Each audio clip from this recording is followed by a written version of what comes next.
Welcome to Food for Thought. My name is Colleen Patrick-Goudreau from Compassionate Cooks. I founded Compassionate Cooks to empower people to make informed food choices and to debunk myths about vegetarianism and animal rights. You can learn more about us at compassionatecooks.com or joyofveganbaking.com, and you can connect with other listeners of this podcast by visiting compassionatecooks.com and clicking on our message board under podcast. So, hi everybody. I was smiling as I was doing that intro because I imagine some of you probably know that by heart. So, hi everybody. It's good to be here.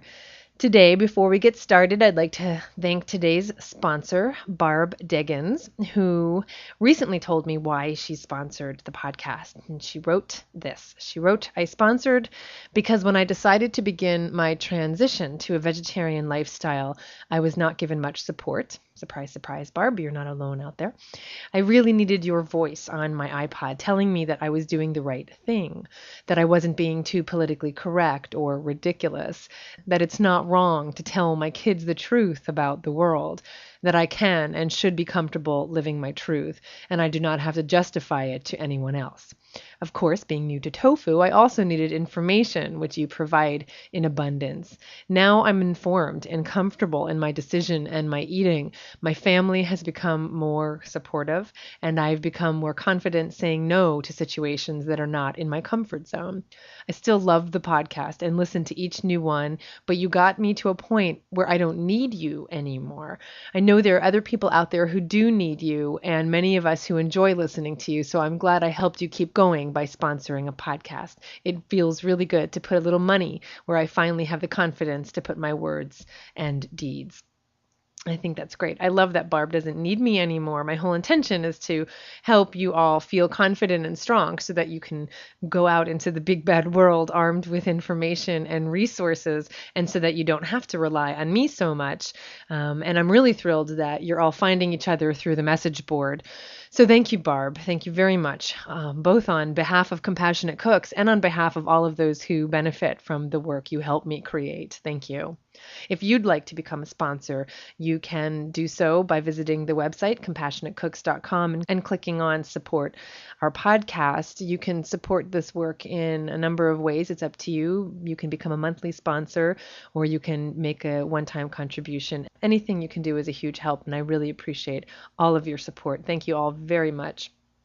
So I want to sketch out a scenario for you. Just close your eyes and imagine yourself in this situation and see if you can identify either with the vegan or the non-vegan.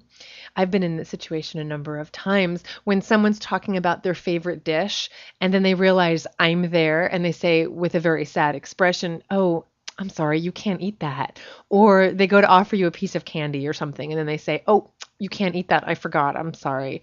Or they start thinking about a recipe and they start telling you about this recipe and then they start naming the ingredients and they say, "Oh, can you eat that?" Or, "Are you allowed to eat that?" Or, "Can you eat bread?" I love that one. That's my favorite, for the record. Yes, I can eat bread. Here's the thing. I can eat whatever I want. There's nothing I can't have, but there are some things I don't want. Making a choice not to put in my mouth the pieces of an animal's body or the fluids that come from an animal's body is just that. It's a choice. I'm allowed to have whatever I want. Nobody's stopping me. It's not illegal. I don't follow a set of dietary laws, and I am technically quite capable of reaching for a piece of candy and putting it in my mouth. It's not a matter of not being able to. It's not a matter of can and cannot. It's a matter of not wanting to. I remember I was working for someone several years ago, a long time ago, and it was someone who wasn't very supportive of my being vegan. She was one of these people who didn't want to talk about it. She just didn't even want to broach the subject because it made her uncomfortable, and I know why it made her uncomfortable. She didn't want to talk about it because I know I was holding up a mirror for her. So I remember she did that once, and she offered me a piece of candy, and she just said, "Oh, I'm sorry." She pulled back, like she took it back. She pulled back the candy and said, "Oh, you can't have that." And I said, "I could have whatever I want."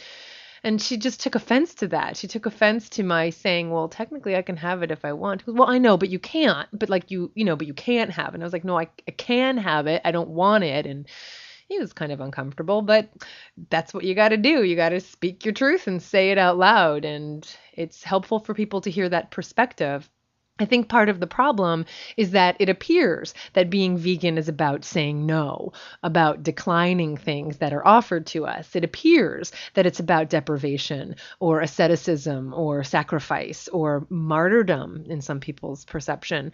That's the problem, the perception of what it means to be vegan. If you're on the outside looking in, what you tend to see is what we don't choose. You don't see what we are choosing. And maybe some of that has to do with the fact that in public settings, in a world dominated by the animal eating culture, people see vegans rejecting things far more than they see them embracing things. For me, being vegan is indeed about saying no. It's about saying no to cruelty and exploitation and violence, but it's also about saying yes. It's about saying yes to the abundance of plant choices that certainly even non-vegetarians have access to, but sometimes they don't even know they're there because they're not looking for them. For me, being vegan is about saying yes to my values, right? I mean, what's the use in having values if they don't manifest themselves in our behavior? I mean, we say that someone who lives their values has integrity. That's what it means to have integrity, right? That you actually live according to what you believe. Well, what does it mean to not live our values, and how many of us actually do translate our values into action? It's nice to say that we want to be kind or brave or caring or trustworthy, helpful people. These are some values that people say they have. It's nice to say that we're against violence and against cruelty. I think most people would say that that's a value they hold. But how many of us actually take these abstract values and put them into concrete action?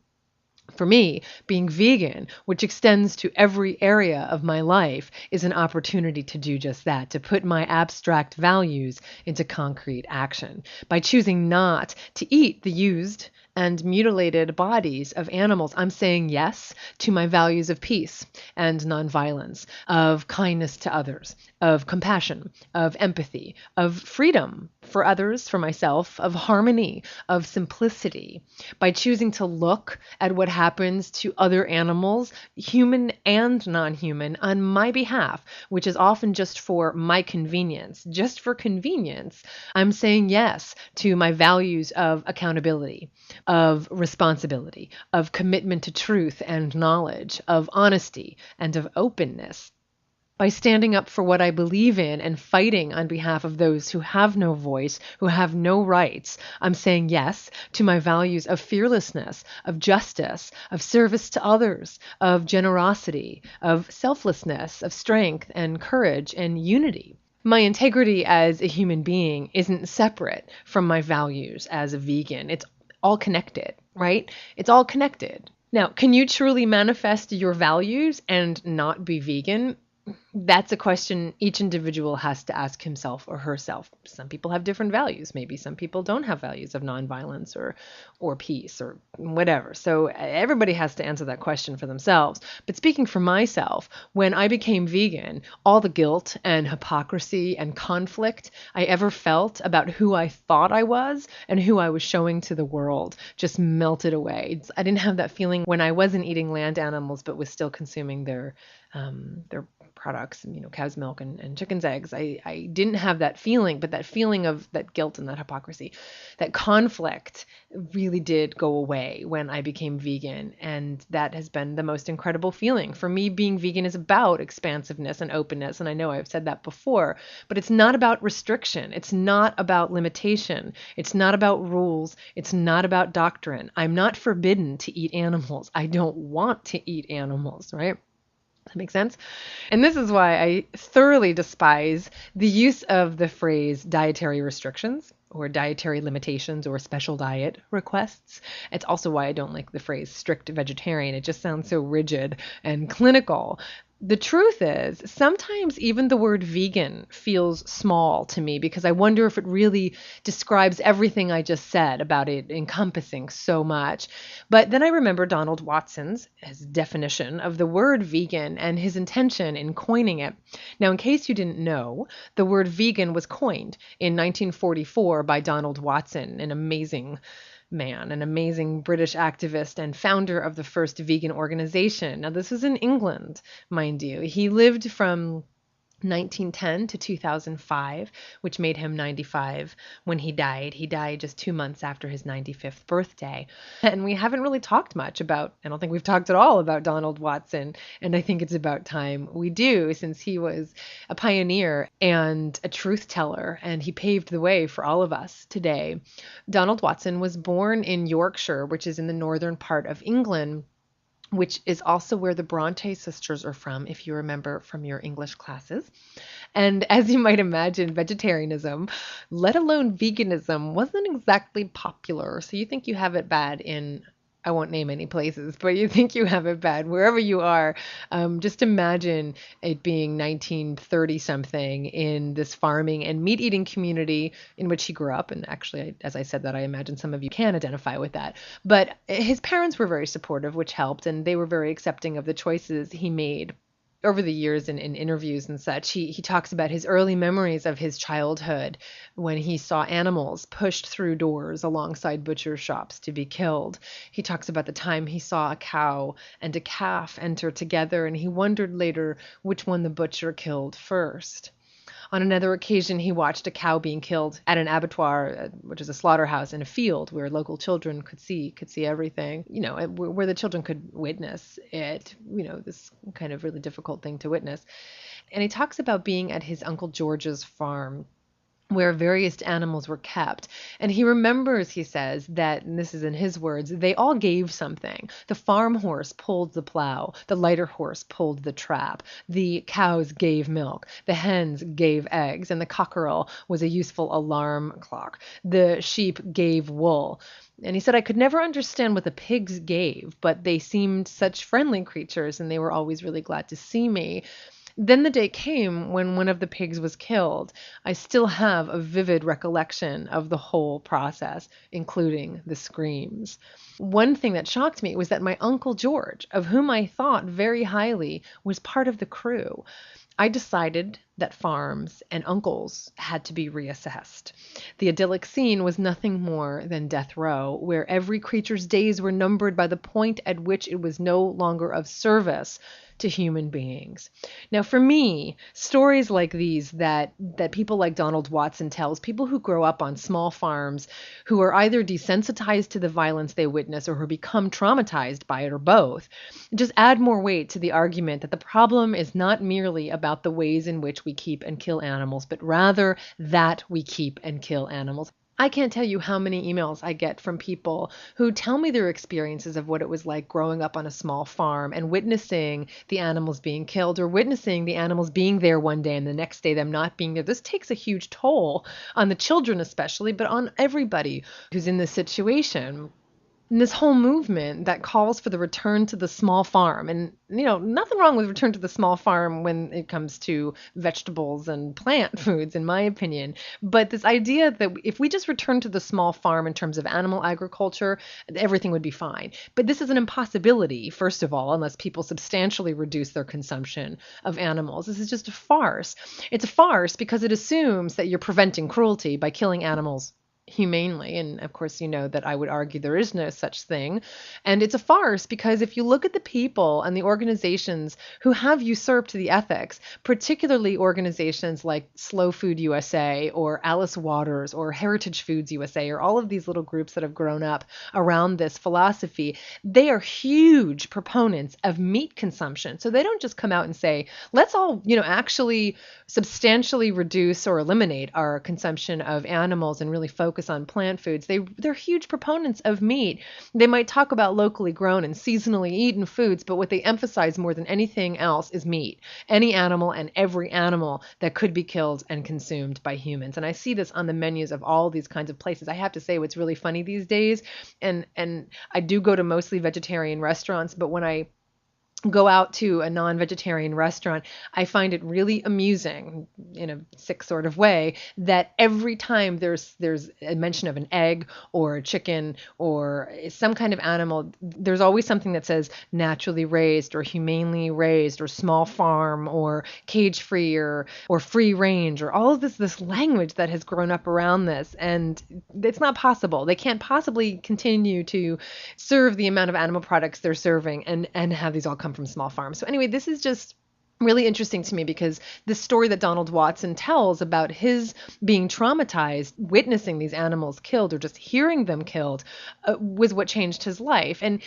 Donald Watson was no different than you or me. I mean, he's human. He's not superhuman. He's special. He was a very, very special man in the truest sense of the word. But he's not extraordinary in the sense that he, like many of us, recognized the torment that those animals experienced, and he reacted the way many before him reacted and the way many of us react today. His logical response to it was to stop eating the victims of animal agriculture. This wasn't factory farming. This was small, localized animal agriculture. He was 14 years young and it was 1924. He didn't do it because it was trendy or popular or hip. He did it because he didn't want to be part of the inherently cruel and unnecessary process of bringing life into this world for the sole purpose of cutting it short and cutting it up.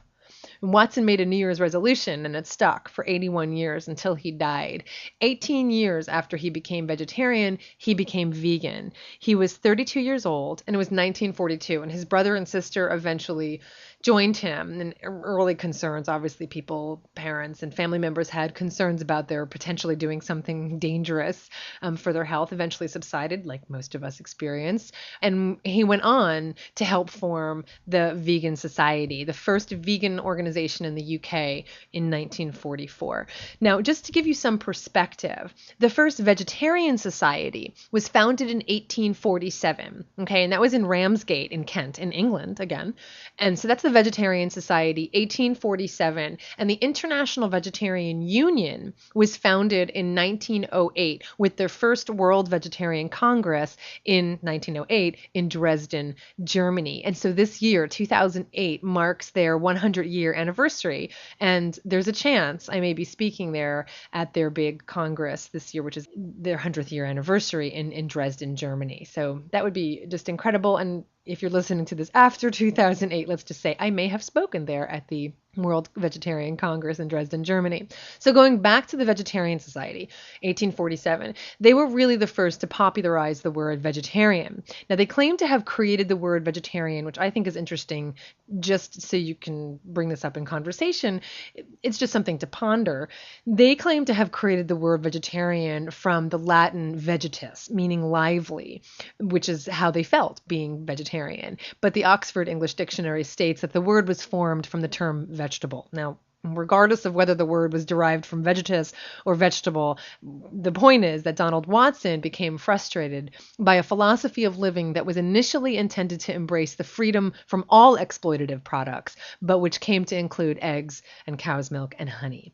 Now, as editor of Vegan News, which was the very popular publication of the Vegan Society in which Donald single-handedly wrote and edited, he asked his readers to come up with a more concise word to replace non-dairy vegetarian. And he said he got some bizarre suggestions. I'll name some of them. They were dairy ban. So instead of a vegan, you'd be called a dairy ban. I guess this is vitan, Vitan. You'd be a vitan, which is kind of cool because it sounds like Viking or Titan.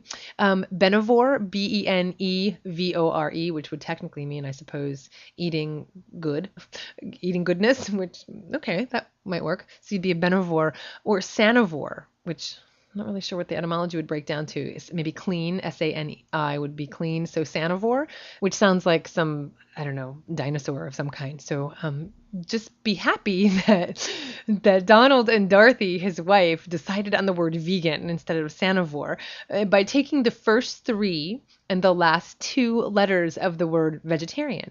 Because, as Watson said, veganism starts with vegetarianism and carries it through to its logical conclusion. So that's how he got the word vegan, and the word was accepted by the Oxford English Dictionary, and no one has tried to improve it since. You want to go around calling yourself a sanivore? You go right ahead. I don't want to be a sanivore, although it could be kind of cool. So anyway, but he was adamant, as some of us are, about the pronunciation, which is vegan. So be sure to gently correct people when they say vegan, or when they say vegan, or when they say vegan. Just vegan, and just correct them with a smile. So, Donald and Dorothy Watson coined the word vegan, and its definition is very precise and very simple. This is how they defined it. Veganism is defined as a philosophy and way of living which seeks to exclude, as far as is possible and practical, all forms of exploitation of and cruelty to animals for food, clothing, or any other purpose. And I love the simplicity of that definition. I love that it covers even that question of purity or perfection by saying, as far as is possible and practical. And it also includes the idea of intention. It's a philosophy and way of living which seeks to exclude, the idea that we're just doing the best we can. I love that. So it's all in there. As far as is possible and practical, all forms of exploitation of and cruelty to animals for food, clothing, and any other purpose. And as I said, being vegan informs every aspect of my life. How could it not? How can you hold a philosophy and live a life that seeks to exclude all forms of exploitation and cruelty to animals and not have it inform everything you say and do, especially when we live in a society that seems to be defined by its exploitation of and cruelty to animals? Being vegan is a powerful statement in a world that has lost its conscience. Now, I've said many times that I believe our language reflects our beliefs. So when someone says something about my dietary restrictions, I bristle. And I realize that the perspective of the person who's asking the question, especially if they've never been exposed to the fabulous abundance of veganism because of the way a vegan lifestyle is positioned in our culture and in the media, I realize that their perspective is that it's a restriction. For those who are on the other side, we know it's anything but a restriction. We know it's anything but a limitation. And that's what we have to get across. So when someone makes reference to our dietary restrictions, we can smile and again gently correct them and assure them that this is an expansion in every sense of the word, both in the practical aspects of food choices and in terms of the increased awareness and increased participation in the world and in our own lives. So you can tell them that you have no dietary restrictions, but rather, shall we say, you experience freedom and liberation. I don't know if there's a better phrase for dietary restrictions, dietary freedoms. I don't know, that sounds kind of corny, but the idea is that we get that message across that really turns that on its head. Now, if I haven't already made this clear, I obviously really feel strongly that this is what this transformation is all about. Liberation. Liberation from guilt. Liberation from the lies we've been told. Liberation from participating in egregious, preventable cruelty. Liberation from unhealthful food choices and so many other things.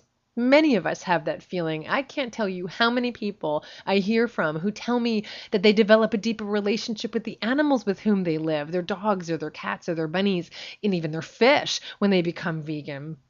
What's that quote by Franz Kafka? Now I can look at you in peace. I don't eat you anymore. That's the idea. Being vegan just liberates you in ways you can't even imagine, in ways you can never and will never expect. But first you have to experience it to see what I mean.